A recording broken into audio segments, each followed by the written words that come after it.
রাজনীতি 5 বছরের খেলা না, রাজনীতি 10 বছরের খেলা না, রাজনীতি শত শত বছরের খেলা। এই শত শত বছরের ইতিহাস যখন লেখা হবে, আওয়ামী লীগের কুৎসিত কালো অধ্যায় যেমন থাকবে, বিএনপির ত্যাগের কথাও থাকবে। এবং ইতিহাস শুধু না, বিএনপি তো বলা হয়েছিল বিলুপ্ত হয়ে যাবে, বিএনপি কিছু নাই, এইসব প্রশ্ন ভাই অ্যাঙ্কাররাও আমাদেরকে বহু করেছে যে আপনারা কি করবেন, এখন আপনারা কি করবেন, এই কথা যে আমাকে কতবার শুনতে হয়েছে। তো এখন কি করব, সে উত্তরটাকে পাওয়া গেছে না। এখন আপনারা বরং ভয় পাচ্ছেন যে 2/3 না 3/4 4/5 ব্রুটের চেয়েও ব্রুট মেজরিটি নিয়ে বিএনপি আসবে। সো এটাই হচ্ছে সিম্প্যাথির শক্তিটা।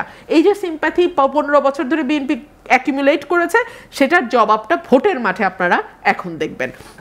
সো সেই দিন থেকে যদি আপনি চিন্তা করেন যে আওয়ামী লীগের মানে আমি যেটা বলছি যে একজন শুভাকাঙ্ক্ষী বা একজন শুভার্থীও আমরা এখন আর খুঁজে পাচ্ছি না। কেন পাচ্ছি না? তারা তো পরম মানে ক্ষমতাশালী হিসেবে 15 বছর ধরে ছিল, তাদের এত শক্তি এত মত্তা যে আমরা কেউ মানে ভাবতেই পারি না যে এই দলটি এভাবে বিলুপ্ত হয়ে যাবে। এবং যখন বিলুপ্ত হলো তখন আর কিছুই থাকলো না। কেন? বিকজ মানুষের সমর্থন তারা হারিয়েছিল, মানুষের সিম্প্যাথি তারা হারিয়েছিল।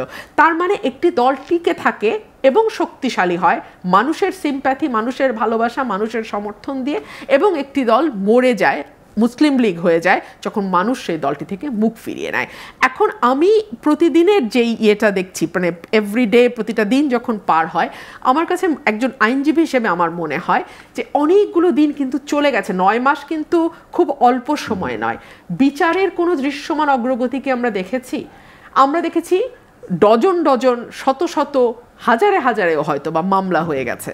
সেই মামলায় একেবারে ফরম্যাট বসানো, ঠিক হাসিনার সময় যেমন আমাদের নাম ফরম্যাটে বসায় মামলা করে দেওয়া হতো, এখনো ঠিক একই ফরম্যাটে মামলা হচ্ছে, অজ্ঞাতনামা রাখা হচ্ছে এবং বাণিজ্য চলছে, বিরাট বাণিজ্য, বিরাট অঙ্কের বাণিজ্য চলছে আদালত এবং পুলিশের থানার মধ্যে। সো এইগুলো না আপনার কোনো নতুন বন্দোবস্তের ইশারাও দেয় না, নতুন সংস্কারের কথা বলে না, নতুন প্রত্যাশাও তৈরি করে না।